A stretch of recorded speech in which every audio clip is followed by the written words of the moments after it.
Merci Seigneur. Eh bien, s'il te plaît, mets ta main sur ton cœur. Père, je veux te rendre grâce pour ton extrême fidélité. Merci pour le privilège que nous avons d'être assemblés à tes pieds. Parle-nous, Éternel, par ton Saint-Esprit. Communique-nous tes lumières. Donne-nous ta sagesse. Instruis-nous de ton intelligence, ô Père. Et que nos vies, Éternel, basculent à un autre palier de la vie sur terre selon ta pensée arrêtée au nom suprême de Jésus. Père, je veux te rendre grâce pour la puissance de la vérité. Qu'elle vienne dans nos vies pour créer une embellie remarquable. La guérison de nos corps, la restauration de nos âmes, la réorientation de nos pas par ta puissance élevée. Père, que ton nom soit glorifié. Merci. Je mets une demande devant le trône de la vérité. Donne-moi encore aujourd'hui ta sagesse, ton intelligence pour être à même d'enseigner avec droiture, simplicité et profondeur les mystères de ta pensée, de la vérité. Au nom suprême de Jésus, j'ai prié. Quelqu'un dise Amen 3 fois. Amen, Amen, Amen. Eh bien, assieds-toi dans sa glorieuse présence. Eh bien, ce matin, nous allons aborder un thème dont on n'a pas coutume d'en parler à l'église et qui, en fait, pour moi, je pense que c'est dommage. Et ça peut même avoir des conséquences dommageables qu'on ne soit pas instruit au sujet, justement, du thème que nous allons aborder en communauté. Il s'agit de quoi? Eh bien, il s'agit de l'argent dans le foyer. La gestion de l'argent dans la famille. L'argent dans le foyer. Proverbe 24, versets 3 à 4. C'est par la sagesse qu'une maison s'élève, c'est par l'intelligence qu'elle s'affermit, c'est par la science que les chambres se remplissent de tous les biens précieux et agréables. Voyez-vous, ce qui donne à une famille, à une maison de s'élever, ce n'est pas l'amour des conjoints. Les conjoints peuvent s'aimer profondément et la maison s'écroule. Parce que la maison ne s'élève pas sur la base de l'amour, la maison s'élève sur la base de la sagesse. Et ce qui donne à une maison d'être affermie, c'est l'intelligence. Ce qui amène la prospérité dans une maison, ce n'est pas l'amour des conjoints. Ce n'est même pas la prière des conjoints. C'est d'abord la sagesse que les conjoints dégagent dans la gestion de la famille. Donc la sagesse est vitale. La sagesse est importante. La sagesse est indispensable. Beaucoup de personnes se sont aimées et beaucoup de personnes ont vécu des situations dramatiques alors qu'elles s'aimaient. Elles se sont divisées, chamaillées. Leurs familles sont tombées en ruine parce qu'elles ont manqué de sagesse. Eh bien, la sagesse est dans la mère. C'est très important. De tout succès. On ne peut pas réussir sans sagesse. C'est quoi donc la sagesse? Première définition. La sagesse, c'est l'ensemble des voies qu'emprunte l'action de Dieu. C'est-à-dire, quand tu demandes à Dieu d'intervenir dans ta vie, quand tu demandes à Dieu de faire quelque chose dans ta famille, quand tu demandes à Dieu d'intervenir dans tes affaires, quand tu demandes à Dieu d'intervenir dans tout ce qui est rattaché à ta personne, Dieu passe par la sagesse pour intervenir. Donc la sagesse, c'est l'ensemble des voies qu'emprunte l'action de Dieu. D'accord? Ensuite, la sagesse, c'est quoi d'autre? Deuxième définition. Elle est la capacité d'utiliser la connaissance que nous avons. Beaucoup de personnes ont la tête bourrée de versets bibliques. Beaucoup de personnes ont la tête remplie de connaissances livresques. Mais face à la vie, eh bien, elles démontrent simplement qu'elles ont une connaissance intellectuelle des choses, mais manquent de sagesse dans l'application et la gestion de la vérité ou de leur vie. Donc la sagesse est importante. Alors la sagesse, donc, voilà, la capacité d'utiliser la connaissance que nous avons. Alors qu'est-ce que c'est l'intelligence? L'intelligence, c'est la capacité de comprendre les choses. Alors quand il y a un problème dans une maison, un leader, il comprend tout de suite quelle est la base du problème. Donc l'intelligence analyse la situation et comprend la situation. Et la sagesse fait la prescription de la situation pour pouvoir sortir de la situation. Donc l'intelligence est le médecin à l'étape du diagnostic et la sagesse est le médecin à l'étape de la prescription. Les deux marchent ensemble. Ça va pour chacun d'entre nous? Alors la Bible dit, confie-toi en l'Éternel de tout ton cœur. Ne t'appuie pas sur ta sagesse. C'est-à-dire que ta manière de voir, tu dois faire attention. Reconnais Dieu dans toutes tes voies. Dans toutes tes voies, dans toutes tes voies. On n'a pas dit de reconnaître ta coutume, la tradition des hommes. Non, mais de reconnaître Dieu. Est-ce que la décision que je prends dans tel ou tel domaine de ma vie est en parfaite harmonie avec la sagesse de Dieu ou alors la mienne? Et c'est quand tu le reconnais dans toutes tes voies qu'il a plané tes sentiers. Alors beaucoup de problèmes que les couples ont financièrement parlant viennent du fait qu'elles ont été ignorantes de ces vérités ô combien fondamentales. Je vais vous communiquer.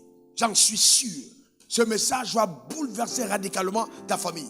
Va permettre une embellie, une progression, un autre palier de la jouissance du bien-être et du bonheur dans ta maison. Donne-moi ton meilleur amen.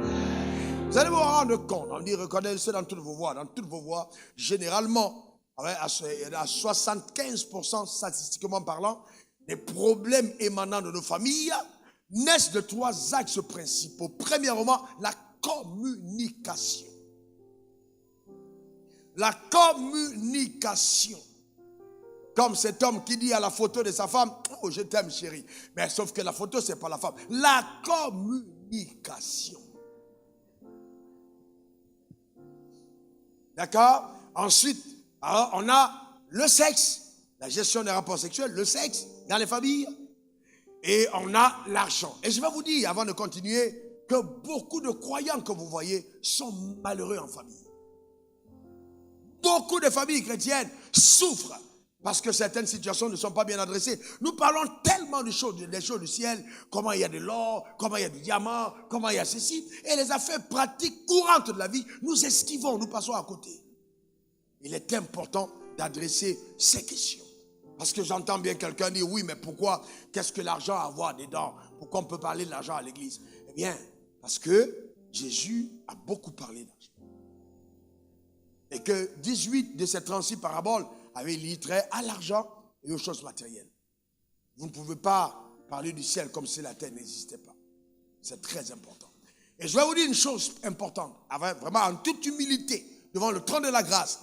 Je pense avoir assez de sagesse dans ce domaine précis. S'il y a un domaine où je sais que Dieu m'a vraiment équipé et profondément équipé, c'est le domaine de la sagesse financière. J'ai des éclairs de Dieu, des lumières dans ce domaine qui peuvent aider ceux qui humblement veulent apprendre. Et il n'y a pas d'âge pour apprendre. On apprend à tout âge. 99-2000, j'avais 15 000 francs de salaire par mois en tant qu'homme de Dieu. Vous savez, 23 €, 25 $ par mois. C'est ce que je touchais. Alors de là à là où je suis arrivé, sans avoir tendu la main à quelqu'un ou aller supplier, faire quoi que ce soit, il faut de l'intelligence financière, il faut la sagesse de Dieu pour être arrivé là. Alors donc c'est cette sagesse que je veux te communiquer. Et je parle avec ma femme en face. Très important. Et surtout, écoutez-moi bien, en cette période où le monde va dans une nouvelle crise. Nouvelle crise, pourquoi? Parce que la peur est en train d'être générée sur la planète. La cherté de la vie, les choses deviennent de plus en plus chères. Frère, on a besoin de sagesse et d'intelligence financière. Si vous ne l'avez pas, je vous garantis, vous êtes dans les problèmes. Donc, il est impérieux, en cet état de votre marche, d'intégrer la sagesse financière dans la gestion. Vous en avez besoin. Absolument. Ecclésiastes, verset 19. On fait des repas pour se divertir. Le vin rend la vie joyeuse. Et l'argent répond à tout. La Bible dit, l'argent répond à tout. L'argent répond à tout. Et dans Hébreux 13, verset 5, ne vous livrez pas à l'amour de l'argent. C'est vrai que l'argent répond à tout, mais on ne doit pas se livrer à l'amour de l'argent. Contentez-vous de ce que vous avez, car Dieu lui-même a dit, je ne te vous délaisserai point, je ne vous abandonnerai point. Pourquoi Dieu parle du contentement? C'est pas tant qu'il veut te faire du surplace, mais dans le processus de croissance et dans le processus de ton enrichissement par la main de Dieu, c'est te contenter de l'étape où tu te trouves sans te comparer à ceux qui t'ont devancé. La vie est une question de sagesse et de parfait équilibre. De contentement. Bien, tu dors dans un entrecouché, super. J'ai dormi dans moins que ça. Ça, j'ai dormi dans entrecouché levé. Parce que tu couches et puis la pluie tombe, tu te lèves en pleine nuit. Donc, c'est même pas couché. C'est couché levé. Mais nous passons par là. Mais la bonne nouvelle, c'est que la Bible prévoit ça. Lorsque tu traverseras la vallée de l'ombre de la mort. Amen. Qu'est-ce que la Bible dit? Ne crains aucun mal. Ne crains aucun mal. Donc la vallée n'est pas faite pour y habiter, c'est fait pour traverser. Ce message te permettra de traverser, même si tu es dans la vallée. Donne-moi ton meilleur amen. Dieu ne fait exception de personne. Les meilleurs jours concernant ta vie sont à venir. 1 Timothée 6, verset 10. Car l'amour de l'argent, pas l'argent, l'amour de l'argent est une racine de tous les maux. Et quelques-uns, en étant possédés, se sont égarés loin de la foi et se sont jetés eux-mêmes dans bien de tourments. Voyez-vous, dans la Bible nous parle là du danger d'être amoureux de l'argent. L'argent doit retrouver sa place dans la vie de chaque croyant. L'argent n'est pas un maître, mais l'argent est un serviteur. Mais au travers de l'enseignement qu'on va faire tout à l'heure, tu auras toi-même le temps de découvrir pour voir si véritablement l'argent dans ta vie est ton serviteur ou l'argent est ton maître. Et Dieu va ouvrir vos yeux sur l'opération de la sorcellerie dans la famille des croyants. La sorcellerie, c'est quoi? Le contrôle des gens par la manipulation, l'intimidation et la domination. Donc quand on manipule, quand on intimide, quand on domine, on est dans la sorcellerie. Et là, vous verrez l'œuvre de Mammon. Donc, commencement, vous voyez, puisqu'on parle de famille, allons-y à la fondation. Parce que la famille commence dans la fondation. Il faut faire attention à la fondation. Quand on bâtit une maison, la fondation est importante. Et je vois aujourd'hui, je parle aux jeunes gens ou à ceux qui veulent se marier, faites attention à comment est-ce que vous entrez en contact avec la femme que vous voulez épouser. Ne pratiquez pas la technique de l'enfumage. Essayez de présenter ce que vous n'êtes pas. Vous l'amenez dans les gros restaurants, vous donnez 10 000 francs d'argent, 100 000 francs d'argent de poche chaque jour que vous vous voyez. Vous allez tenir le coup? Ça. Est-ce que vous allez tenir le coup? Et souvent même, vous êtes obligé d'aller prendre la voiture de votre ami, de votre oncle, pour aller impressionner la femme. Est-ce que vous allez tenir le coup? Cette femme finira par venir dans votre maison. Alors ce que vous avez sémé, vous le moissonnerez plus tard. Alors l'erreur qu'un homme ne doit jamais commettre, s'il veut bâtir une famille stable, il ne doit jamais chercher à impressionner la femme par l'argent qu'il a. Mais bien au contraire, il doit impressionner la femme par la vision qu'il a. La vision de sa vie. Parce qu'elle entrera dans ta vie pour t'aider à atteindre un objectif divin. Voilà. Ne mentez jamais sur votre salaire. Ne faites pas de fausses déclarations. Parce que même c'est punissable par la loi divine. Voilà. N'ayez pas au-delà de vous. Non. Bien au contraire. Si vous voulez faire quelque chose, diminuez même votre standard. Ah oui. C'est très important. Et ça rejoint le fait que dans nos sociétés aujourd'hui, vous voyez des jeunes gens qui, dès qu'ils ont de l'argent, ils vont prendre un travail, ils prennent un crédit pour s'acheter une voiture. Vous les voyez, tous les jours, ils ont de nouveaux costumes. Le but de ça, c'est quoi? C'est la chair. C'est en fait parce qu'ils veulent impressionner la gente féminine. Nous ne sommes pas des animaux. C'est chez les animaux qu'on gonfle pour improviser la semelle. Ça, on n'est pas des animaux. On est des hommes spirituels. Donne-moi ton meilleur amen. C'est important. Est-ce qu'en seul moment, tu t'imagines que la femme de ta destinée, Dieu t'aide à la voir? Dieu t'aide à la voir. Dieu va t'aider à la voir. C'est très important. Donc, c'est important, frère. Notez ceci. Écoutez-moi attentivement. Ça va peut-être pas plaire à tout le monde, c'est pas le but, c'est pas que tu sois content. Mais c'est que tu sois transformé. Dieu bénit l'homme et la femme, verset 8, il les bénit ensemble. Soyez féconds, multipliez, assujettissez, remplissez et dominez. Et il bénit les deux ensemble. Mais dans l'intelligence divine, comme il sait que l'homme va être l'autorité de la femme, il fait apparaître l'homme en premier sur la terre. Vous pensez sur un hasard? Non! Parce que l'homme et la femme ont été créés le même jour, bénis le même jour. Mais l'homme arrive en premier sur la terre. Pourquoi? Parce que celui qui doit être leader doit avoir une longueur d'avance. Il doit avoir une longueur d'avance. Il arrive sur terre. Il a une communion avec Dieu. Il a une adoration avec Dieu. Il prend de la longueur. La plénitude. Il est dense dans sa relation. Et plus loin, il nomme les animaux. Je vois comment ce gars travaille, il est travailleur. Et belle relation. Alors, quand il termine son travail, prouvant à Dieu qu'il est parfaitement équilibré et qu'il atteint le domaine où il peut avoir une responsabilité supplémentaire. À partir de ce moment, il fait tomber l'homme dans un profond sommeil. Il sort la femme de sa côte. La femme n'était pas loin. La femme était en lui, mais ce n'était pas la saison de la voir. Ce n'était pas la saison de la voir. Alors je vais te dire une chose, ne te presse pas. Beaucoup de personnes détruisent leur avenir de famille parce qu'ils se pressent. Si Dieu ne t'a pas fait tomber dans le sommeil, ne prends pas toi-même un médicament pour dormir. Il faut laisser le sommeil de Dieu arriver. Amen. Quand l'heure n'est pas encore arrivée, ce n'est pas encore arrivé. Eh bien là, voyez-vous, l'homme doit être le leader. Il doit être le leader.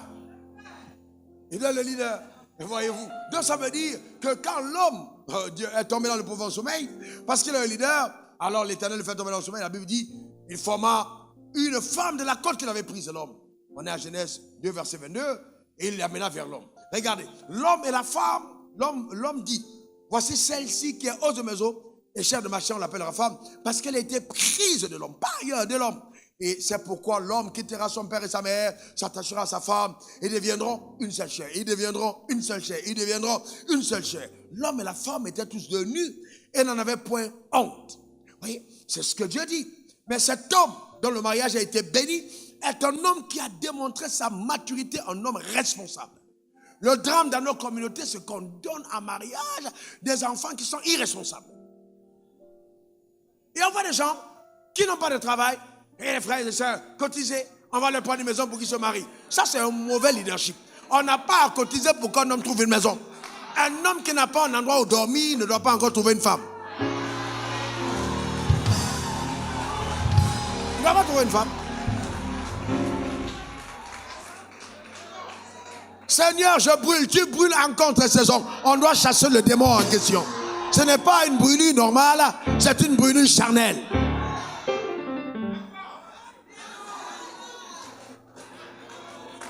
Vous comprenez ça? C'est très important, frère.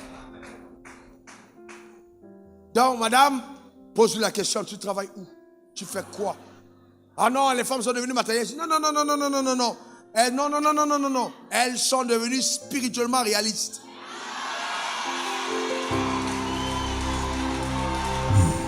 C'est pas matérialiste.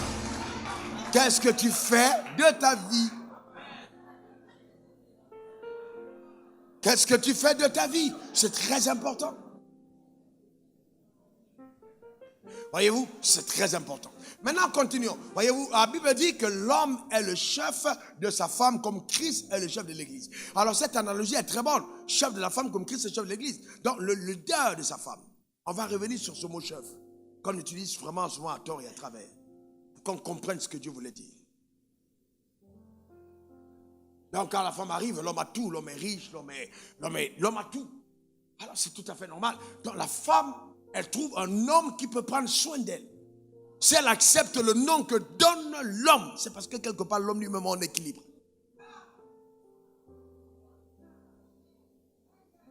Pourquoi je parle de ces prières-là? Parce que ça va jouer dans la famille plus tard. Alors, suivez-moi bien et notez ceci, le mariage est une alliance. Il ne faut jamais l'oublier. Le mariage est une alliance. Quel que soit ce que notre monde contemporain essaye de voler dans l'alliance du mariage, n'oubliez jamais, dans le concept initial du mariage, Dieu a voulu que le mariage soit une alliance et pas n'importe laquelle, une alliance de sang. L'alliance de sang est une alliance à caractère immuable. C'est-à-dire une alliance qu'on ne doit pas briser. C'est une alliance éternelle. Il n'y a que la mort qui met fin à cette alliance, en fait, entre l'homme et la femme. Toute personne qui interrompt ce genre d'alliance, l'interrompt à ses risques et périls. C'est une alliance qu'on ne doit pas interrompre. Et voyez-vous, ensuite, quand on parle d'alliance, on parle de pacte, on parle de contrat. Il y a des engagements mutuels l'un envers l'autre. On ne va pas revenir dans ces engagements l'un envers l'autre. C'est pour ça que la Bible dit ton corps ne t'appartient pas, ton corps appartient à ta femme, le corps de ta femme ne t'appartient pas. C'est un engagement mutuel. C'est-à-dire qu'il y a une alliance. D'accord? C'est important. Donc, comme Dieu a dit à Abraham, donne-moi ton fils, ton unique, celui que tu aimes, Isaac, l'homme peut dire à sa femme, donne-moi ton corps. C'est-à-dire, en fait, il peut demander. Parce que là, c'est une alliance. Et la femme peut demander le corps de son mari. C'est une alliance. Est-ce que quelqu'un comprend ça? C'est très important. Maintenant, si vous devenez une seule chair, d'accord, et que vous êtes en alliance, comprenez que l'alliance met ensemble les passifs et les actifs des alliés. Quand on parle de passifs, si vous avez des dettes, vous devez. Quand vous entrez en alliance, les passifs sont partagés. La dette de ton allié devient ta dette. La dette de ton partenaire d'alliance devient ta dette. Donc quand ta femme vient en mariage chez toi, si ta femme devait 13 millions de francs à quelqu'un et que toi tu as 14 millions, le jour où vous êtes mariés, il te reste 1 million. Parce que les 13 millions là vont aller régler d'abord toutes ces dettes. Ah ben ça va régler toutes ces dettes. Et si tu avais fait des économies, ma soeur, dans un compte, tu as gardé. Dès que tu te maries, l'argent là devient pour vous deux.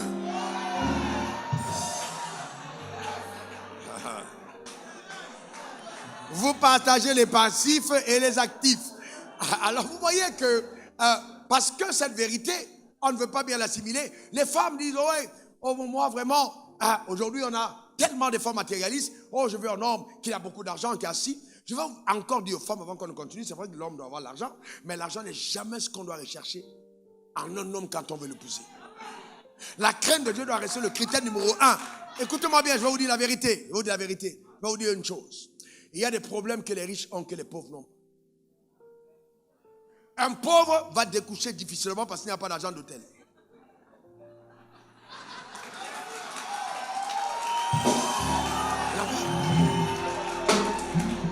Il y a des problèmes qu'on n'a pas quand on n'a pas d'argent.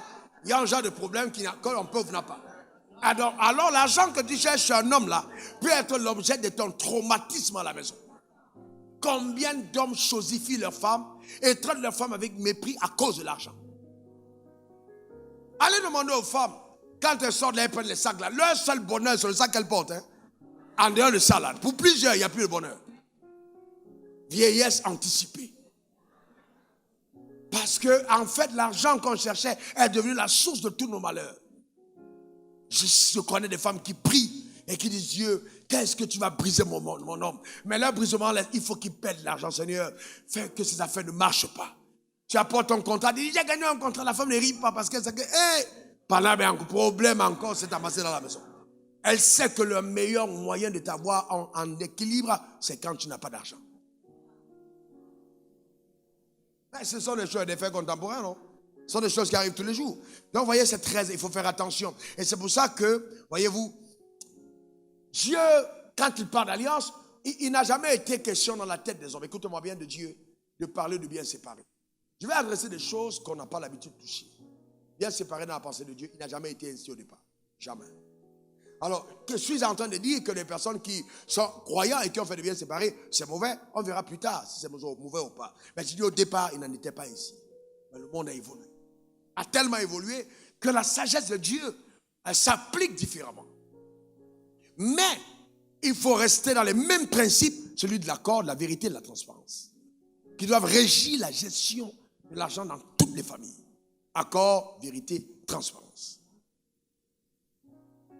D'accord? C'est très important.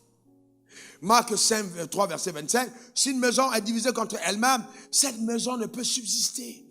Et la base de la division, c'est souvent l'argent.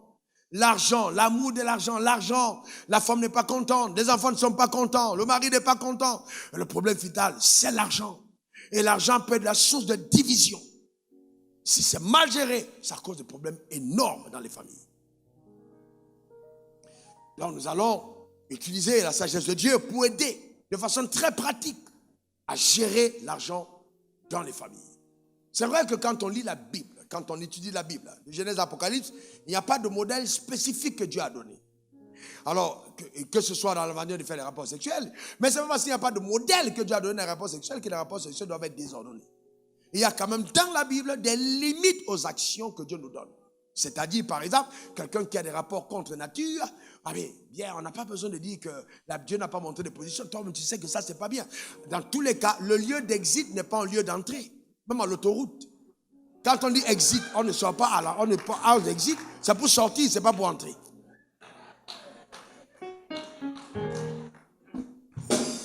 Donc, il y a quand même une intelligence divine qui doit régir la gestion de la vie. Donnez-moi le meilleur des amens. Attends, c'est pas parce qu'on dit non, il faut que les couples soient en accord. S'ils sont en accord, ça va, c'est pas vrai. C'est une ignorance. Ananias et Saphira, c'était en accord pour voler Dieu, ils sont morts. Parce que non, mais la femme s'accorde que ça devient non, c'est pas vrai devant Dieu, non. Vous ne pouvez pas vous accorder dans le feu. Alors on viendra donc sur la base de l'accord dans la vérité. Je pense avoir la sagesse de Dieu qui va nous aider. Donne-moi ton meilleur amen. Donc il y aura 7 cas pratiques. Cas numéro 1, le mari travaille et la femme ne travaille pas.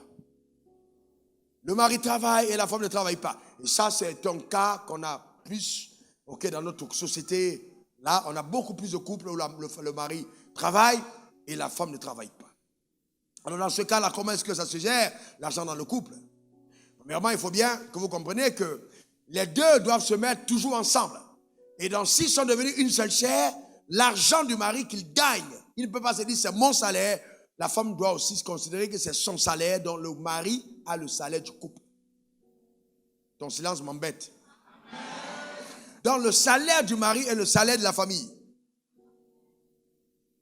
Donc la femme peut demander à son mari, mais dis-moi chérie, depuis là on ne nous a pas augmenté notre salaire.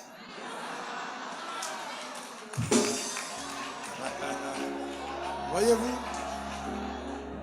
Vous voyez que ça vous paraît, mais attendez, on est une seule chair, attendez, on est une seule chair, vrai ou faux? Non, on est une seule chair, vrai ou faux? Très bien. Alors, je vous pose une question. On est une seule chair. La Bible, qui le croit? Qui croit ce que la Bible dit? Alors, si on est une seule chair, et que donc, il y a un salaire qui tombe entre les poches du mari, le salaire appartient à qui? Alors, est-ce que la femme ne peut pas demander, est-ce que le salaire n'a pas été augmenté? Parce que c'est votre salaire. Chérie, on n'a pas augmenté notre salaire.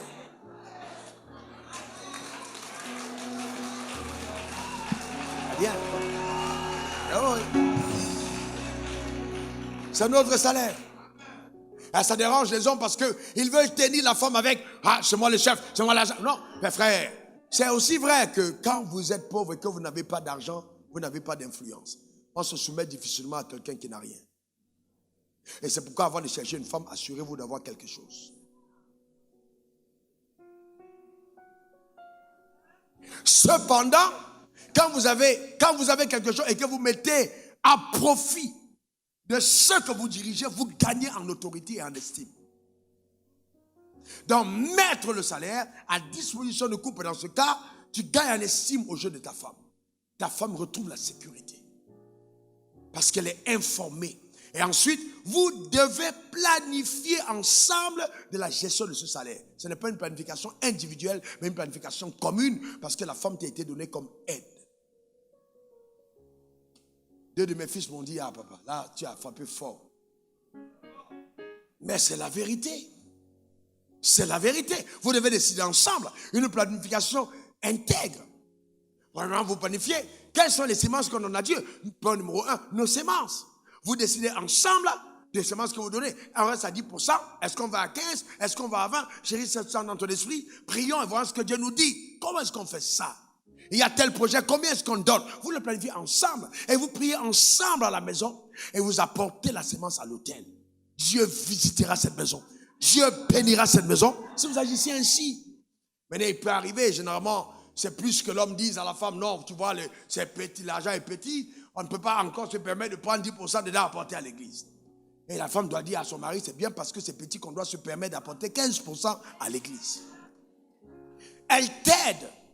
Parce qu'elle sait qu'en mettant ce mécanisme en marche, il y a une sécurité dans sa famille. Les enfants grandissent sous la protection de Dieu et ils ont un avenir. Je vais vous dire quelque chose de clair, madame. Un homme qui ne donne pas sa portion d'alliance à Dieu, s'il a trompé Dieu, toi c'est petit.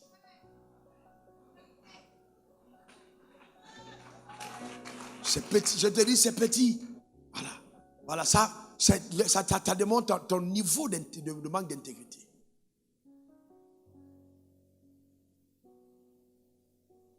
Et là, vous voyez des gens qui sont déjà pris par des démons, on ne sait pas d'où, développer des doctrines du genre, oui, bon, la dîme est déplacée et tout. Nous ne parlons pas de dîme en termes de loi, nous parlons de dîme en termes de principe.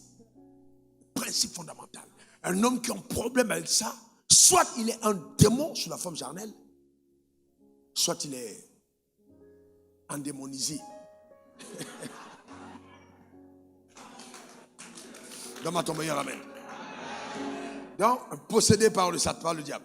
Non, c'est important que nous comprenions ça. Donc vous discutez ensemble, voilà, de la gestion de l'argent, discutez ensemble des charges à la maison, la gestion de votre famille, l'argent pour des enfants, comment est-ce que ça se passe, la scolarisation des écoles. Et c'est là où le pragmatisme doit intervenir. La femme, les femmes, pragmatisme. Il ne faut pas dire qu'on doit mettre notre enfant à l'école du ciel. Parce que notre voisine a mis son enfant à l'école d'Angleterre. Non, il ne faut pas faire ça. Il faut mettre ton sac où ta mère arrive. Alors, écoutez-moi très bien. Ce ne sont pas les écoles qui coûtent cher qui donnent la meilleure éducation. Ah, non. Je me suis même rendu compte que certaines d'entre elles amènent vos enfants dans la drogue. C'est à la maison que ça commence. Si vous éduquez vos enfants à la maison, vous savez, moi, je n'ai pas fait une grande école, des écoles chères. J'ai fait les écoles gratuites, là. Mais je suis intelligent. Parce que ce n'est pas l'école qui te donne l'intelligence. Ah non, c'est très important que tu le comprennes. D'accord? Ne pas avoir de complexe. La société te mettra tellement de pression, tu n'es pas comme les autres. Tu es un enfant de Dieu. Donc, il y a une planification rationnelle. N'amène pas ton mari à devenir un voleur s'il est trésorier, qu'il aille prendre à la caisse. Non, soyez rationnel. Contentez de ce que vous avez, agissez à votre palier. Et croyez en Dieu pour le meilleur. Ensuite vient alors là, l'épineux problème de la gestion des belles familles. De belles familles. Quand tu t'es marié, on a dansé dans la famille. Mais tu ne sais pas pourquoi chacun dansait. Il y a un oncle qui dansait trop à ton mariage. Parce qu'il savait exactement là où il allait commencer à poser ses problèmes de loyer. Et si tu ne fais pas attention, la belle famille devient la porte par laquelle Satan entre pour détruire votre avenir financier. Combien de jeunes gens n'ont pas eu d'avenir parce que dès qu'ils ont eu un salaire, dès qu'ils sont mariés, toute la belle famille a commencé à habiter dans la maison. Vous allez aller où avec ça? La mère est venue, la tante est venue, le petit frère est venu, l'oncle qui passait pour venir habiter est venu. Ta maison est remplie et puis tu te plains que le monsieur rentre tard. L'homme quittera son père et sa mère, s'attachera à sa femme, pas sa belle famille. Sa femme, pas sa belle famille. Sa femme, pas sa belle famille. Sa femme. Et les deux deviendront une seule chair. Sa femme. Est-ce que ça dit que la belle famille n'existe pas? Non, elle existe. Mais elle doit être à sa place après ta famille. Après ta famille. Donc vous ne mettez pas de pression que vous ne pouvez pas gérer si vous n'en avez pas les moyens. Et puis il ne faut pas penser, ah ouais, bon, je ne comprends pas, vraiment, ma femme, moi, c'est mon argent, non. Quand vous gérez ce genre de problème, c'est vous qui gagnez l'argent. Marie, écoutez-moi très bien, votre femme n'a pas de salaire, ne veut pas dire qu'elle ne travaille pas. Parce que le fait qu'elle prenne soin de ta maison, elle est en train de faire manger, tu rends les draps sont lavés et tout ce qu'elle est en train de faire à la maison. Si elle est à la maison, c'est un travail énorme. Et encore après avoir fait tout ça à la maison, le soir encore tu la sollicites. Quand vous entendez les hé là, vous comprenez de quoi il s'agit. Voyez-vous, vous comprenez.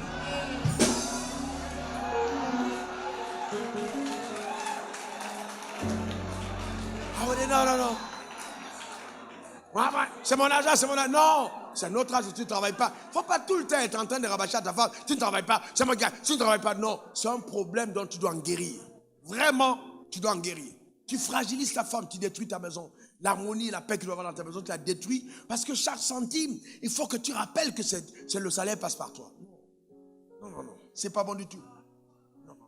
Et quand vous donnez l'argent, écoutez-moi bien, quand vous répartissez au niveau de l'argent de poste personnel, je vous dis la vérité. Ne pensez pas que parce que vous êtes l'homme, vous avez besoin de plus. Souvent, il y a des hommes, ils sont eux-mêmes très compliqués. Et ce qu'ils exigent d'une femme est assez énorme. Ta femme doit aller sa coiffure. Certaines d'entre elles, ce n'est pas leurs cheveux. Elles ont pris ça en Inde. Ça coûte cher, ça fait le voyage.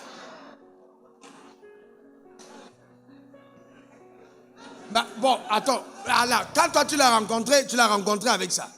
C'était ce style-là que tu as aimé. Les ongles là, c'est un autre type. Ce n'est pas les originaux, c'est un autre truc qu'on a mis dessus. Même les cils, ça vient d'ailleurs. La crème là, il y a 3, 4, 5 qu'elle met sur le corps pour être équilibrée. Donc tout ça c'est l'argent. Toi tu vas chez le coiffeur, faire ring, 500 francs tu payes. Mais elle prend 8 heures de temps pour sortir chez le coiffeur.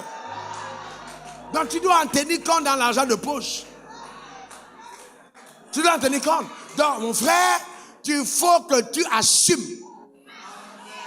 Ah ouais, que tu assumes. Tu l'as trouvée comme elle est. Il ne faut pas qu'elle noississe. Elle doit être claire. Ah ouais. Ah ouais. C'est clair. C'est comme ça que tu l'as trouvée.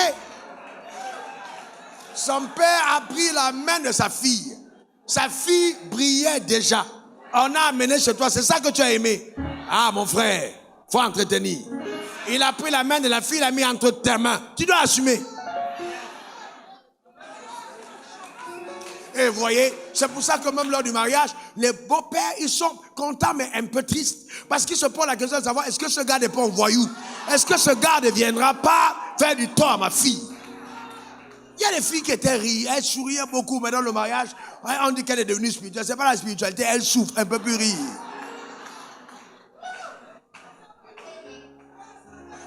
Voyez-vous? Donc c'est important de comprendre ça. Eh bien, tu le fais.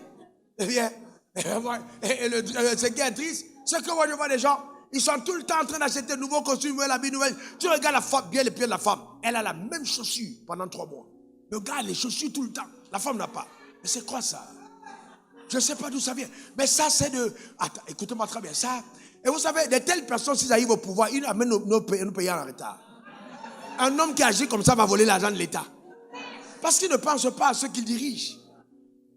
Ton leadership commence dans ta maison. Prends le soin de ta femme et de tes enfants. Tu achètes un costume, ta femme doit avoir 2 robes. Une chaussure, ta femme doit avoir 2. Et c'est normal. C'est tout à fait normal. Parce que toi, tu es tiré de la terre. La terre, là, c'est pas trop de problème. Mais elle est sortie de la côte, elle est délicate, elle est raffinée, elle est travaillée. Donc, il faut ça. Voyez-vous, c'est important. Alors, à partir de ce moment, vous avez l'argent, eh bien, à cette étape, et faites un effort, ayez un compte commun. Un compte commun. Si vous le pouvez, c'est l'idéal. Vous signez ensemble. D'accord? Cela ne veut pas dire que le mari n'aura pas un compte, il peut signer tout seul. Il est bien d'avoir un compte commun. Vous signez. Parce que souvent, tu penses que, eh bien, c'est une faiblesse. Mais le jour où tu as un problème, tu te rends compte que c'est une force. Que tu as donné le pouvoir à ta femme de pouvoir t'aider. Tu ne peux pas appeler quelqu'un à être à tes côtés pour t'aider et tu ne donnes pas les moyens de t'aider. C'est important. Tu peux avoir une crise, la nuit on a besoin d'argent, ou un jour on a un problème, on a besoin d'argent pour te sauver. 15 000, il n'y a pas. Parce que tous les jours, même pour aller acheter l'arachide, il faut qu'elle te dise, je vais faire le marché aujourd'hui, ça fait 145, mais pourquoi 145? Enfin hier c'était 125. Tu discutes les détails, les petits détails là.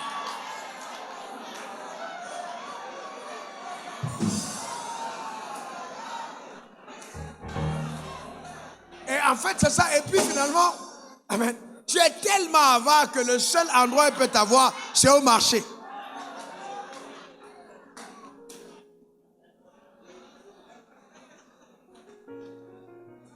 Et le drame, c'est que tu fais tout ça, et les soirs, tu es dans les maquis en train de boire avec tes amis, alors qu'à la maison, il n'y a rien.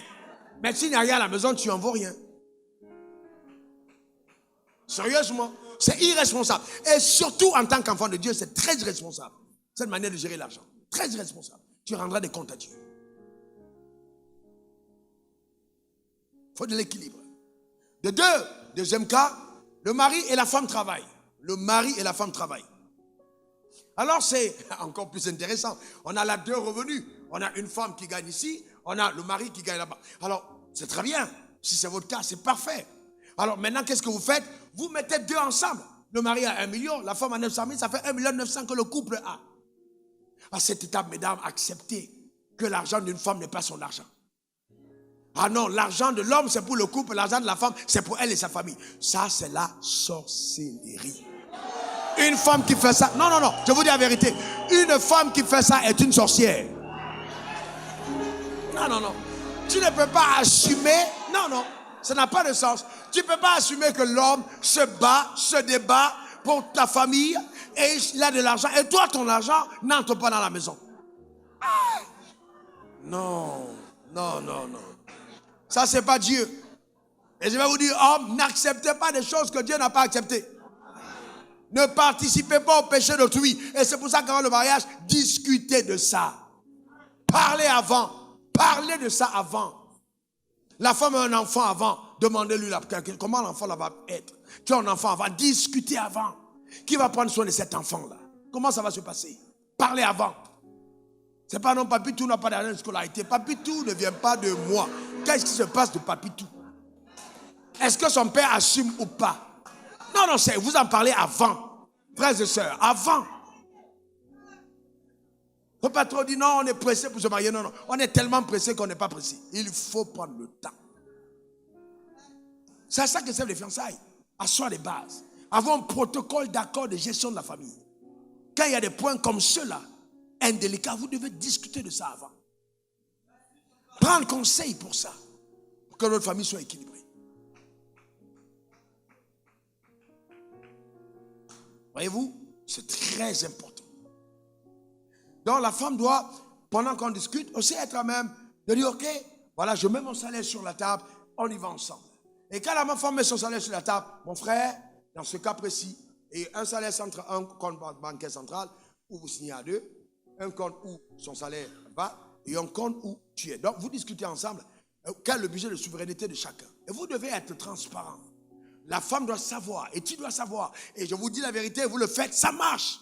Dieu bénit la famille. Ne cachez rien du tout. Soyez transparent. Quelqu'un m'a dit, oh, si ma femme sait que j'ai l'argent, je suis foutu. Je dis, mais non. Non. Vous savez, en fait, c'est Dieu au fait des noms que vous donnez à vos femmes. Bébé. Quand tu appelles ta femme bébé, c'est normal. Elle va te manipuler comme les bébés manipulent leur mère. Bébé, bébé. Si tu sens que bébé là, ça devient lourd, change. Il n'y a pas que bébé. Quand vous voyez un enfant qui passe avec son père, et s'il est avec sa mère, demandez à un enfant, tu vas habiter avec ton père ou ta mère. Il va dire quoi? La mère. C'est facile.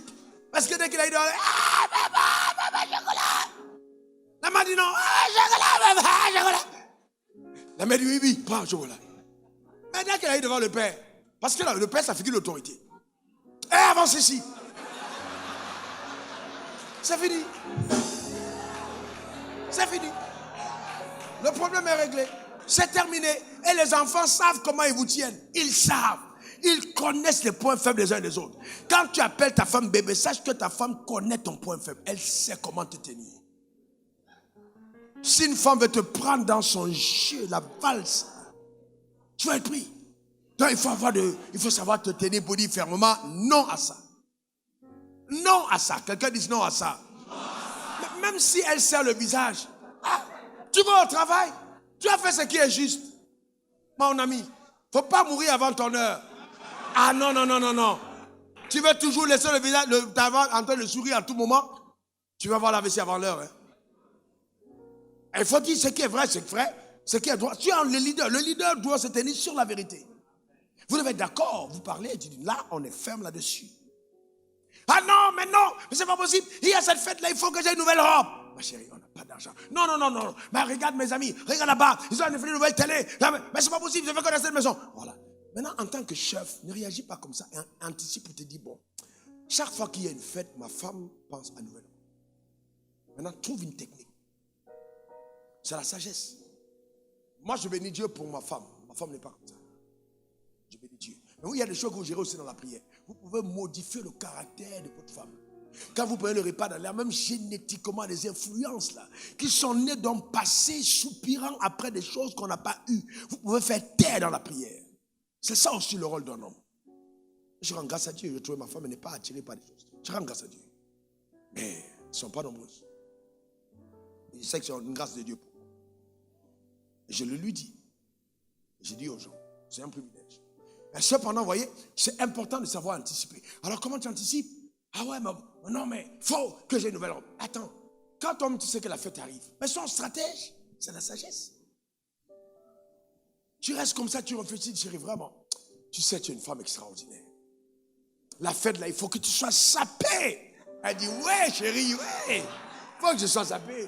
Ah non, absolument. Moi, je sais que je vais être sapée ce jour-là. Tu vas dans la panerie, tu sors une tenue d'il y a 1 an. Tu dis, ces derniers temps, je suis trop attiré par les tenues vintage. Tu sors ça, tu mets ça devant.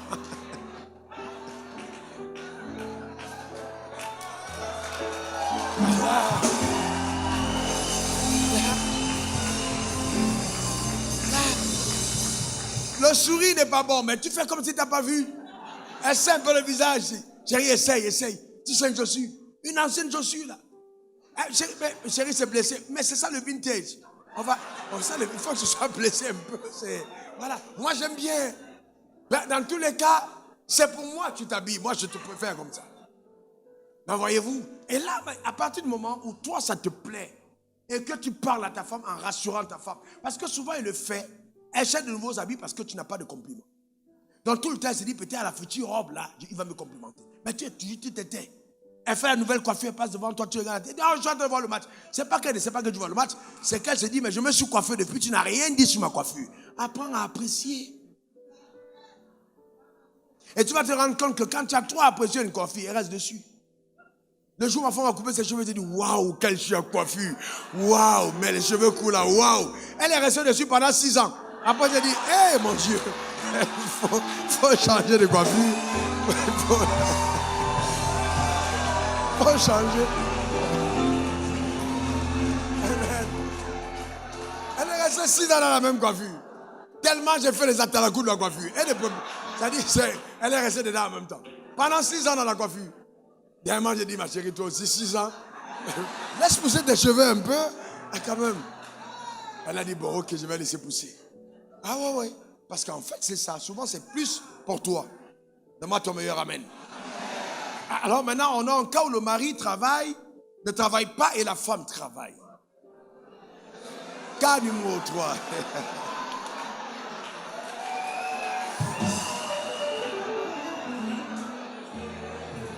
Alors, je vous donne mon avis sur ce point. On connaît le principe des dépenses. Premièrement, ça peut arriver que la femme ait un salaire que le mari n'en ait pas. Et ça ne doit arriver, pour nous croyants, que parce que le mari a perdu son travail. Ou parce que ses affaires ont périclité. Pas parce que vous êtes rencontrés et que le gars a eu des techniques de gigolo pour épouser une femme pour prendre son argent. Ça, c'est pas bon. Dans tous les cas, moi, je ne m'énerverai pas au mariage dans cette église. Où le mari dit, je n'ai pas de travail. Et puis la femme travaille. C'est pas ici que vous allez vous marier. Simplement parce que je sais que ça va augmenter des problèmes aux soins pastoraux. Vous serez toujours dans les problèmes.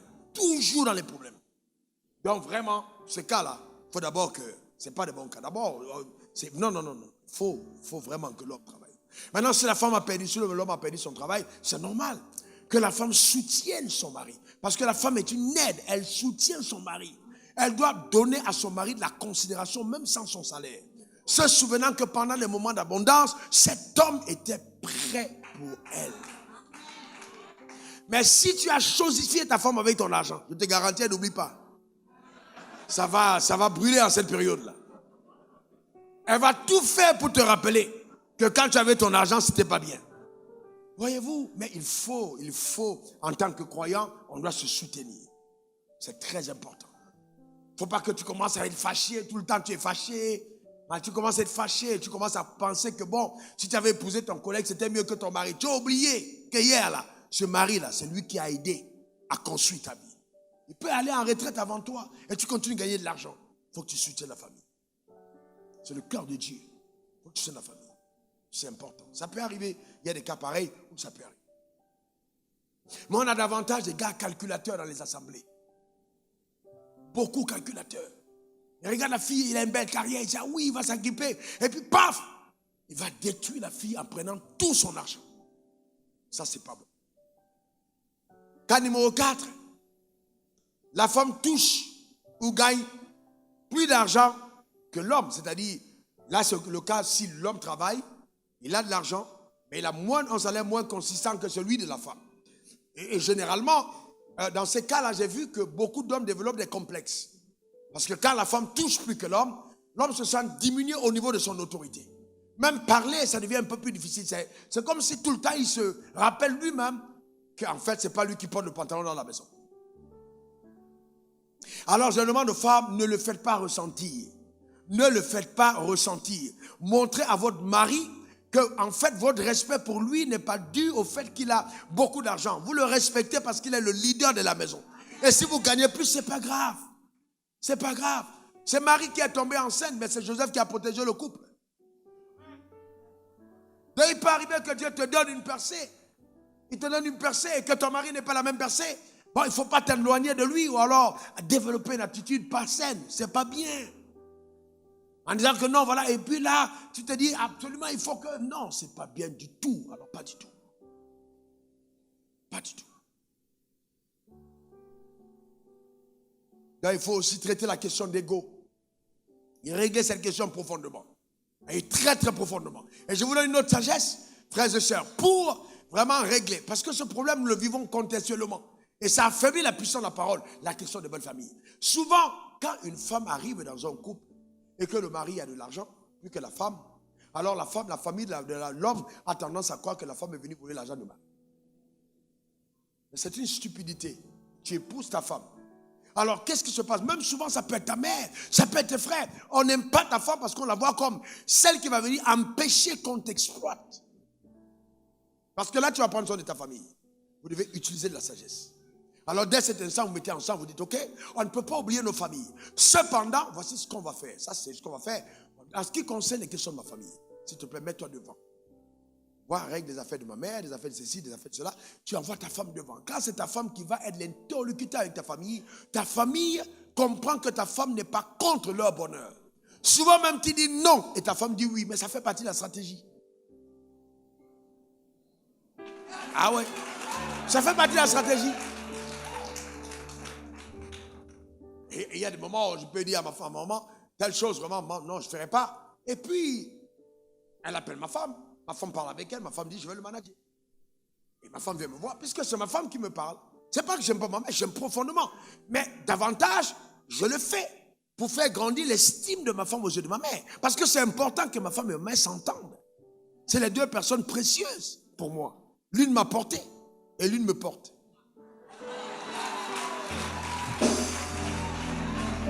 Donc, il faut gérer avec beaucoup de sagesse. Avec beaucoup de sagesse et beaucoup d'équilibre. Et idem pour l'autre famille. Donc vous ne pouvez pas être là et vous dites, oui, bon, moi je suis une femme, je gagne mon argent, je ne vais pas derrière, je fais les choses pour ma famille, mon mari n'est pas au courant. Ça fait de la sorcellerie. Même l'homme, vous devez informer votre femme. Vous êtes une personne. Vous êtes une personne. Et quand vous commencez à faire ça, vous devez vous rendre compte que votre famille est bénie.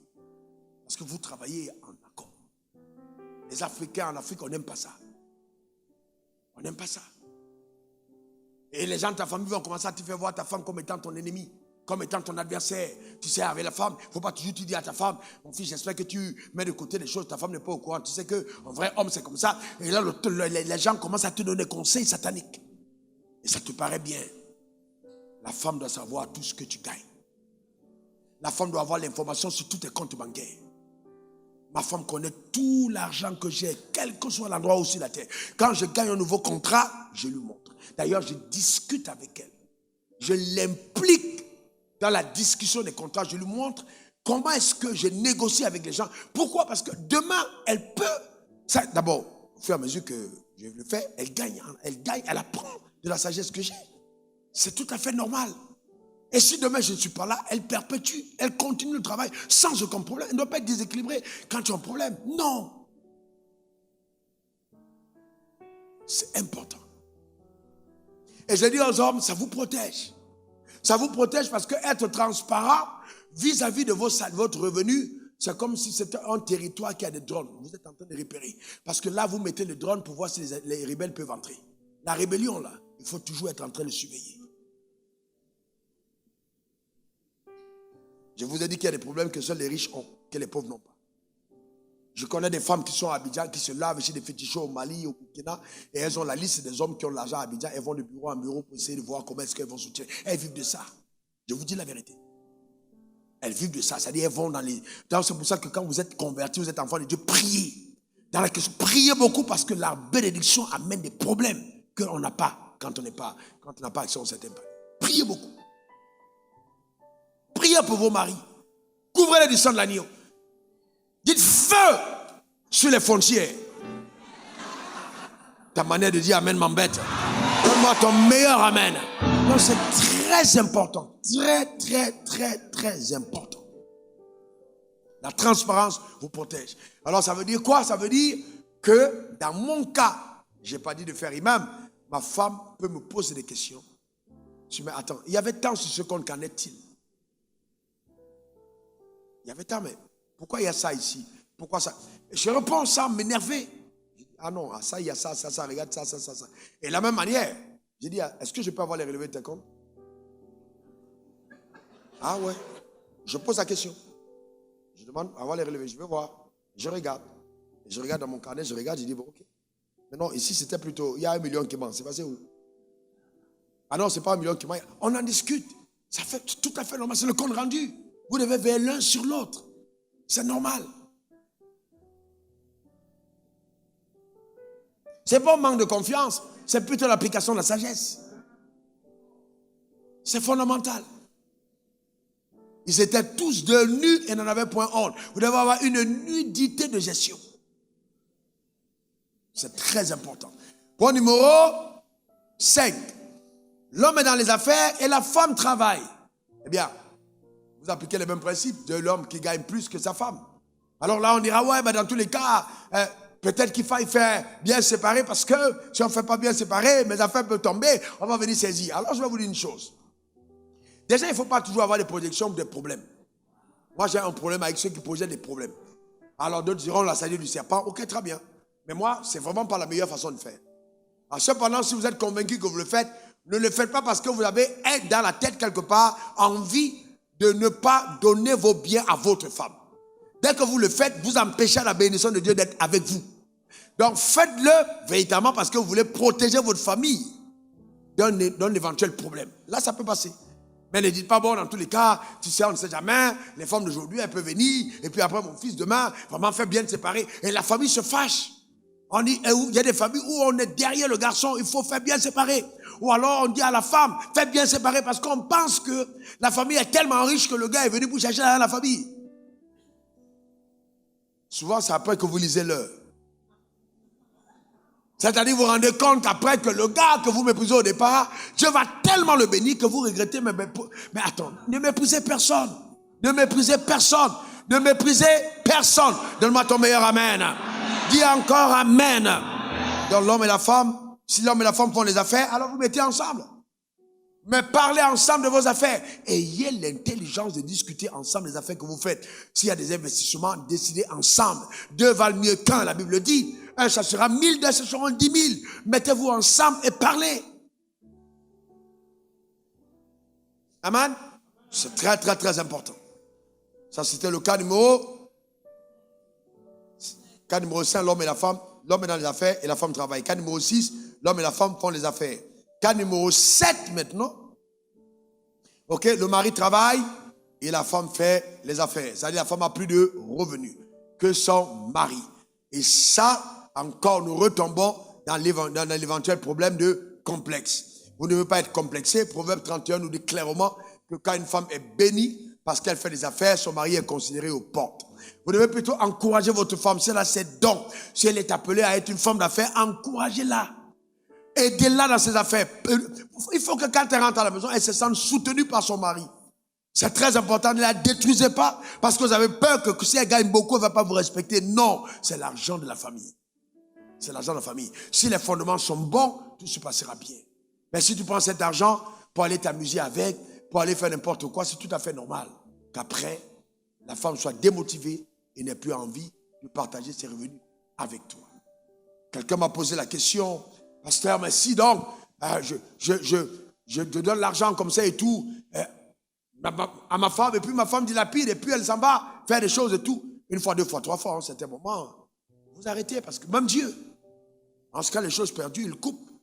Pas parce qu'il ne t'aime pas, mais parce qu'il veut te discipliner. Ça peut être aussi la femme qui décide et dit, bon, d'accord, je suis très gentil, c'est très bien, tu n'as pas d'argent, tu n'as pas si, je te donne, mais on va quand même pas, je veux quand même savoir ce que tu en fais.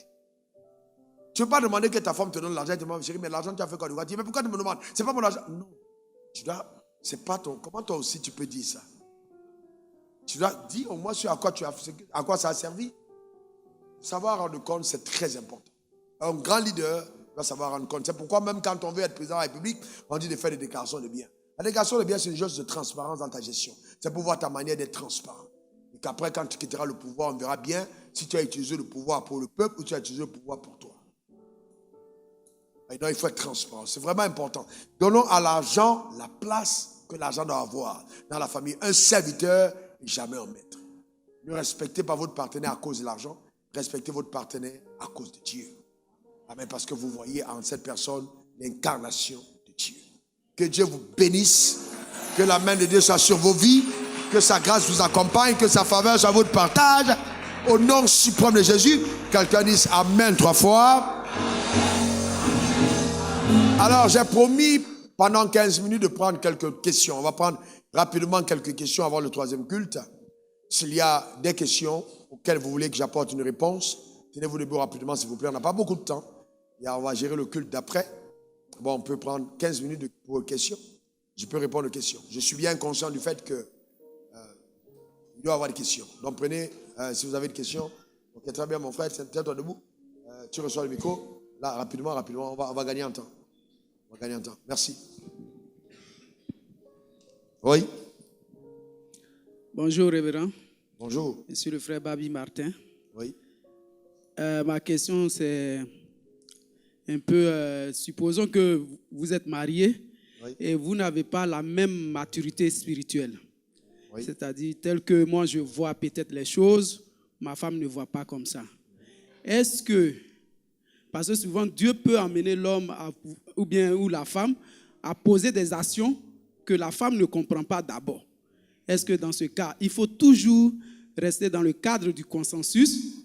Supposons que je vais poser une action d'1 million quelque part, j'en parle à ma femme, elle dit non. Qu'est-ce que je fais? Bon, enfin, il faut bien comprendre qu'à partir du moment où la décision que vous prenez n'est pas une décision qui est contre la parole, la volonté de Dieu, la décision qui prime est celle du mari et non celle de la femme. D'accord? Donc dans ce cas-là, Abraham n'a pas regardé au visage de Sarah pour amener Isaac sur la montagne.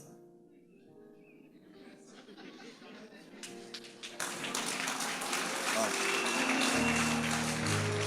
Une autre question? Moi, c'est la sœur Naomi Taouni. Oui. Pasteur, ma question est la suivante. Si tu es avec ton conjoint et que vous deux vous travaillez, à un certain moment, le conjoint décide que tu arrêtes de travailler, lui te paie le salaire, juste pour ne pas, mais que tu perds ton travail, tu restes à la maison, t'occuper des enfants. Pourtant, tu aimes travailler. Qu'est-ce qu'il faut faire?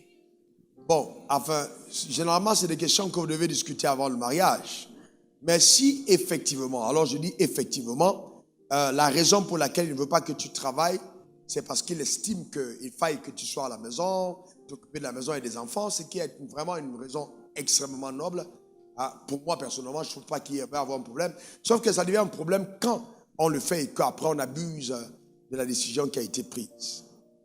Mais vous devez parler, vous devez discuter. Je ne demanderai pas à un homme de brusquer cela du côté de sa femme. Vous devez en parler, discuter et qu'après, dans la prière, la femme rejoigne la conviction du mari pour prendre ses décisions. Il ne faut pas forcer, parce que si vous forcez en disant laisse tomber, je ne pense pas que ce soit le meilleur moyen de faire. Il faut convaincre. Il faut convaincre la femme à te suivre. Si à un moment vous vous rendez compte que vraiment ça devient difficile, parce qu'en fait, la société actuelle aujourd'hui, je vous raconte ce qui se passe aux États-Unis. On a des Africains qui partent ici, on a une belle vie ici, ils partent là-bas parce qu'ils vont avoir des crédits pour avoir une maison, pour avoir une voiture. Ils s'en vont là-bas dès qu'ils ont besoin d'une voiture, ils laissent leur pays.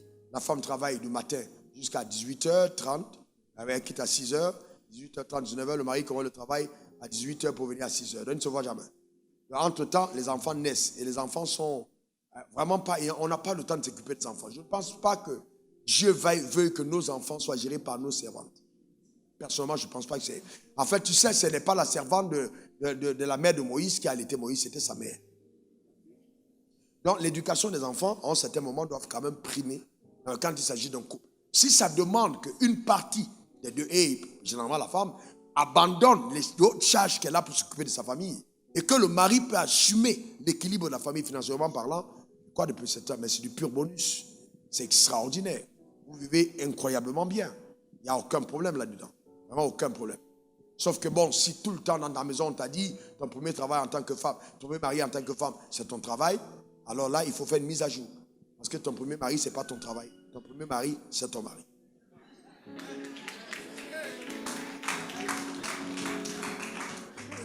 Ok? Très bien, une autre question, oui. Oui. Moi, j'ai une question concernant la gestion des finances pour les familles recomposées. Oui. C'est-à-dire si demain il arrive qu'on doit mettre à part l'héritage pour les enfants. C'est extrêmement délicat parce que là, on touche vraiment des cas vraiment importants. Dans ce cas, ce que vous faites, ce que je peux conseiller, vous avez des enfants. Je dis, c'est comme ça de gauche, je n'ai pas pensé à cette question. Vous avez des enfants. Toi, tu as 2 enfants et il a 1 enfant. Alors, les 3 enfants deviennent des vôtres. Alors, mais c'est délicat parce que souvent, tu peux avoir eu les 2 enfants d'un père qui est décédé. Et le père qui est décédé a laissé son héritage à ses enfants-là. Alors maintenant, quand tu épouses un homme, les enfants sont encore mineurs, tu as la gestion de l'héritage de ses enfants. Et un homme se rend compte que tu es une veuve fructueuse. Alors, il vient vers toi maintenant, il t'épouse. Alors, c'est ce qui se passe. Hein. Il t'épouse, pas tant parce qu'il t'aime, mais parce qu'il sait que tu représentes une certaine forme pour lui, hein, d'aise. Alors, il vient vers toi. Bon, là, maintenant, je pense que dans ce cas-là, l'intelligence veut, puisqu'on parle de recomposition, l'intelligence veut quand même que l'argent des enfants qui a été légué par leur père soit mis à part. Ah oui, soit mis à part. Celui qui vient dans la famille, alors ce que vous gagnez à partir de ce jour-là, appartient au couple, mais ce qui a existé avant est bien mis à part pour les enfants que tu as eu avant, avec leur nom dans les comptes. Et ça, c'est important. C'est ce que moi, j'aurais conseillé de faire. Question des internautes. Elena Kwebe. J'ai mon copain, il n'avait rien avant et aujourd'hui, il a beaucoup d'argent. Il ne veut plus m'épouser. Il s'éloigne de Dieu. Je fais quoi? Mais il s'éloigne de Dieu, c'est ton copain. Tu le laisses s'éloigner et toi, tu n'as qu'à partir.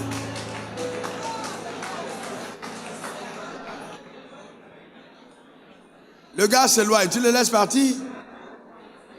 C'est peut-être même pas lui qui s'éloigne, c'est que c'est Dieu qui le chasse.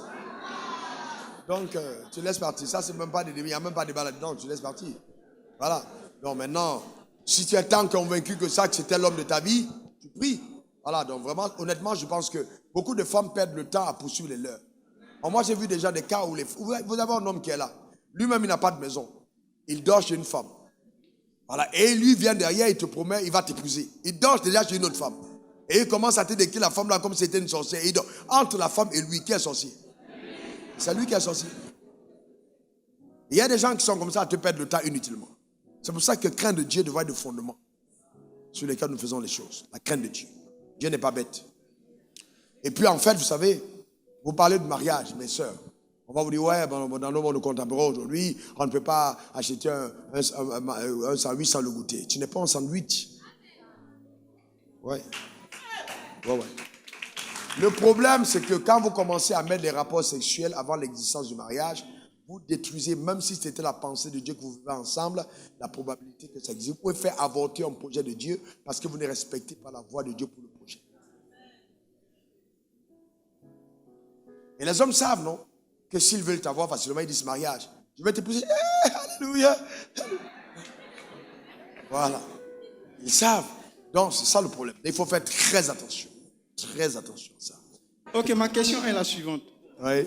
Comment reconnaître la femme de sa destinée et à quel moment devront-vous connaître, c'est-à-dire faire le cheminement ensemble? Non, là, vraiment reconnaître la femme de sa destinée, je ne sais pas comment je vais faire pour te dire ça là maintenant. Alors, ce que je sais, c'est que quand tu vas la voir, tu vas reconnaître que c'est elle. Alors maintenant, le temps, en fait, comme j'ai dit, il faut d'abord te construire, préparer, travailler par rapport à ta vie, par rapport à ton appel, par rapport à ton avenir. Et au temps marqué, quand tu seras prêt, donc comme on a parlé des critères au départ, quand tu sais que tu es prêt, à partir de cet instant, je te garantis, tu auras tous les éclaircissements qu'il faut pour reconnaître cette femme. D'accord? Maintenant, ouais, c'est très. Maintenant, si tu peux avoir plus de détails, j'ai des enseignements là-dessus, tu peux aller écouter, ça va être long. Ça va être long. Mais il faut premièrement que cette femme craigne Dieu. Premier critère numéro 1, qu'elle craigne Dieu. Si tu vois une sœur qui est toujours absente à l'église ou qui arrive toujours en retard, ce n'est pas un bon critère. Ouais. C'est pas un bon critère. Voilà. Bien, mais même aujourd'hui, on peut être présente à l'église à tous les cultes et ne pas être une bonne sœur. Donc vraiment, il faut que Dieu t'aide. Amen. Ma sœur, oui. Bonjour papa. Moi, c'est Myriam Daé. J'aimerais poser une question. Par exemple, dans un couple, la femme est servante de Dieu, mais l'homme, il travaille. Mais l'homme, à cause de la jalousie, empêche la femme de recevoir des hommes. Dans ce cas-ci, que faire? Merci. Non, mais en fait, la servante de Dieu commence. C'est-à-dire que tu es dans le ministère et puis ton mari n'est pas dans le ministère. Vous savez, ce sont des cas atypiques. Hein, et ce sont des cas... moi, j'ai une position dessus qui est connue de tous, personnellement. De tous. Je pense que il y a un ordre avec lequel certaines choses sont faites. Il y a dans ce qu'on appelle la volonté permissive, peut-être parce que certaines choses n'ont pas été bien négociées au départ. Si ton mari a des problèmes à ce que tu reçoives des hommes seuls, eh bien, trouve au moyen de les recevoir pas seuls. La réception peut se faire en présence de quelqu'un d'autre. Sans aucun problème. Ton mari a des problèmes que tu reçois des hommes seuls. Il a peut-être raison. Il n'y a vraiment pas de problème à ce que tu reçoives en présence de quelqu'un d'autre. Tu peux avoir une autre soeur à côté, tu peux avoir notre frère à côté, et puis ou alors tu reçois à une porte ouverte, et puis tu le mets dans des conditions telles qu'il n'y ait pas de suspicion pour assurer ton mari. Ça, c'est tout à fait normal. Tout à fait normal. Ok, je pense qu'on a fait le tour. Il n'y a plus de questions. Il y a une question? Ok, allons-y rapidement. Bonjour, papa. Ah, il y a 2 questions. Je prendrai les 2 dernières. Ok, allons-y. Oui. Moi, ma question, c'est quand un homme est marié légalement et sa femme voyage pour aller derrière l'eau, il prend une autre femme qu'il vit avec lui, les deux, ils font des enfants ensemble, mais il n'a pas divorcé. Qu'est-ce que Donc, alors, pour ceux qui nous suivent en direct, aller derrière l'eau, c'est traverser pour aller en Europe. C'est ça, non? Parce que... derrière l'eau. D'accord. Non, c'est pour ceux qui nous suivent en direct. Hein. Voilà.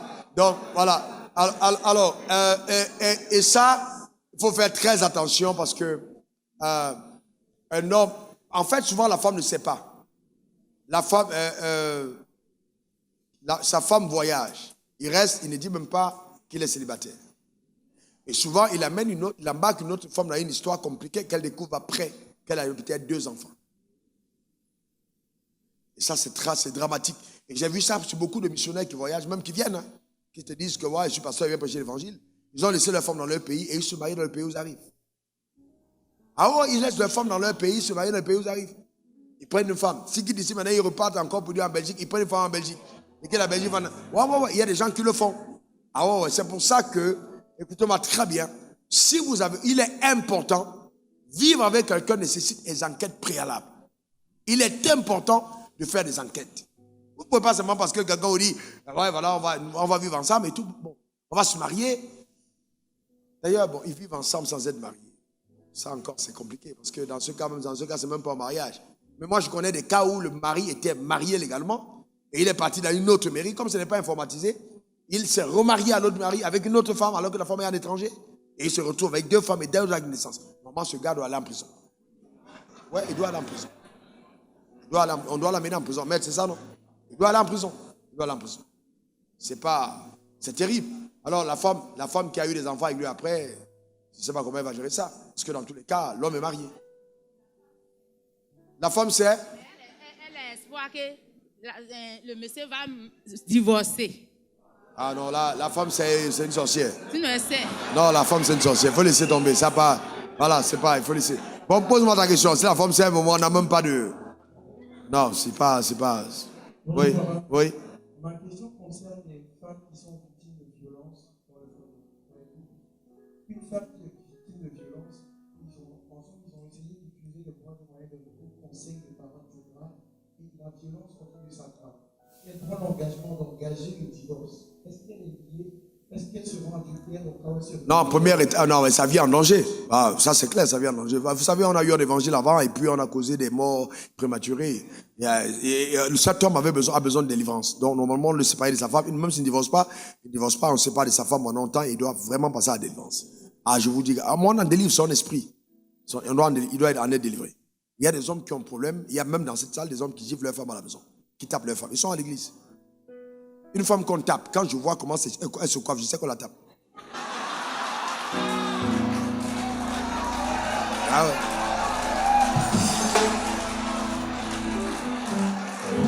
Voilà.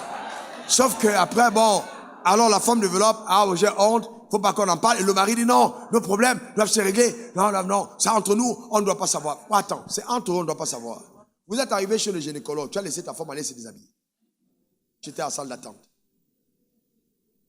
Il a consulté ta femme, c'est le médecin. Vous arrivez chez le banquier, il connaît tout dans son compte bancaire. Vous arrivez chez le pasteur, tu ne veux pas que le pasteur sache ce qui se passe chez toi. Quel est le problème? Vous savez, le problème, c'est qui tue, c'est le silence. vous devez en parler. Et parler à l'église, ce n'est pas divulguer. C'est aider à trouver une solution. Vous devez en parler. Si vous êtes violenté, vous en parlez. Sinon, vous en mourrez. Ah oui, vous n'avez pas le droit. Vous n'avez pas le droit. Alors du tout. Pas du tout. Aucune femme ne mérite d'être battue par un homme. Et aucun homme ne mérite d'être battu par une femme. Parce qu'il y a des femmes qui battent leur mari. Oh ouais. Ah, il y a des femmes qui battent leur mari. Il y a des femmes qui battent leur mari.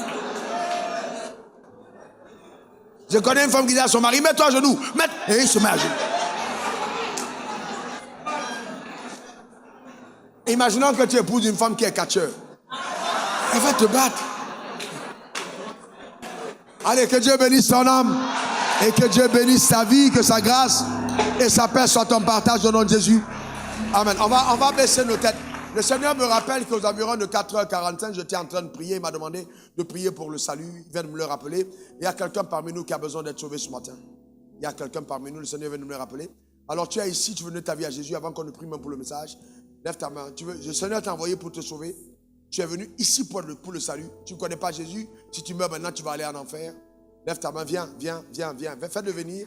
Faites venir ces personnes. Faites venir ces personnes. J'irai à t'adorer, à compter sur ta fidélité. Dans le désert ou l'abondance, tu m'accompagnes. Je continuerai à t'adorer, à quand tu m'as aimé le premier. Malgré mes doutes et mes questions,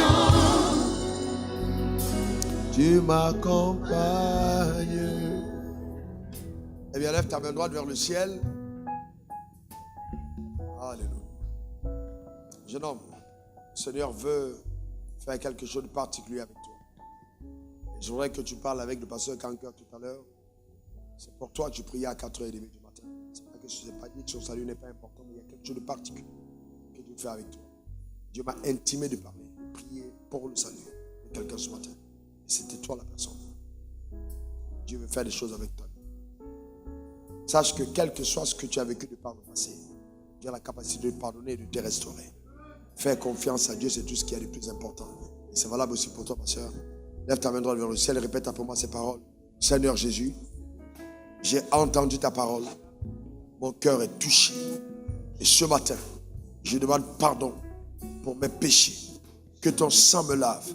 Que ton sang me purifie.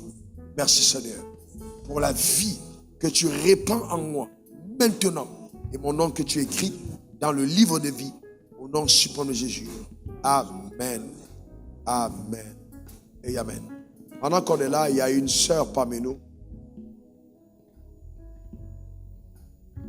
On t'a lancé un sort. En fait, c'est un sort. Et souvent, il t'arrive de faire certains rêves. C'est ce qui mélange ta vie et détruit ta vie. En fait, on t'a lié quelque part dans le monde spirituel et ce sera presque impossible pour toi de pouvoir te marier. Si ce sort n'est pas brisé, si ta vie n'est pas donnée à Jésus. Et récemment, tu as eu à manger en songe. Tu as eu à manger en songe récemment. Et donc, ils sont venus renouveler cette alliance. Le Seigneur veut te délivrer ce matin. Avance devant l'autel, je veux prier pour toi, s'il te plaît. Viens rapidement devant l'autel. J'irai à t'adorer, à compter sur ta fidélité. dans le désert ou l'abondance, Viens rapidement devant l'autel, n'aie pas honte. Viens rapidement devant l'autel, n'aie pas honte. On n'a pas beaucoup de temps. Viens rapidement devant l'autel. Tu es lié. Viens rapidement devant l'autel. Tu m'as aimé le premier. Lève ta main droite vers le ciel. Répète après moi ces paroles, Seigneur Jésus. Je t'ouvre mon cœur. Je te donne ma vie. Délivre-moi. Restaure-moi. Délivre-moi de tout lien avec le monde occulte. Je n'appartiens pas à Satan, je t'appartiens entièrement. Je veux te servir. Merci pour ta puissance qui brise les chaînes de la captivité et me rend libre au nom suprême de Jésus. Amen. Amen.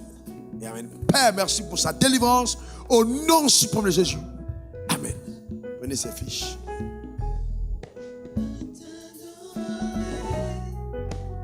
Comptez sur ta fidélité. Dans le désert ou l'abondance, tu m'accompagnes. On a écouté la parole de Dieu, Dieu nous a parlé. Alors chacun d'entre nous va répondre à Dieu, va parler à Dieu, va prier le Seigneur afin que cette sagesse, cette parole qui nous a été communiquée nous soit utile. Et que même Dieu nous donne d'approfondir cette connaissance et qu'elle impacte totalement notre vie quotidienne. Et même profitons pour demander à Dieu la sagesse dans la gestion financière, même individuelle. Si on n'est pas marié, la sagesse de Dieu. Élève ta voix, prie le Seigneur. Père, nous voulons te rendre grâce. Tu as dit si nous manquons de sagesse, demandons à Dieu qui nous en donnera. Père, nous demandons ta sagesse, nous la demandons entièrement, totalement, grandement, dans le nom suprême de Jésus. Nous demandons ta sagesse au nom suprême de Jésus. Déploie ta main puissante, ton bras étendu, fais-nous du bien, restaure, bénis, comble chacun d'entre nous au nom suprême de Jésus. Ceux qui sont connectés à cet hôtel, visite chaque maison, touche chaque famille par ton pouvoir élevé. Père, merci pour ta sagesse en opération, nous rendant amen par ta force, au nom suprême de Jésus, de passer à notre palier de la jouissance de la vie sous le soleil. Au nom suprême de Jésus. Alléluia. Je continuerai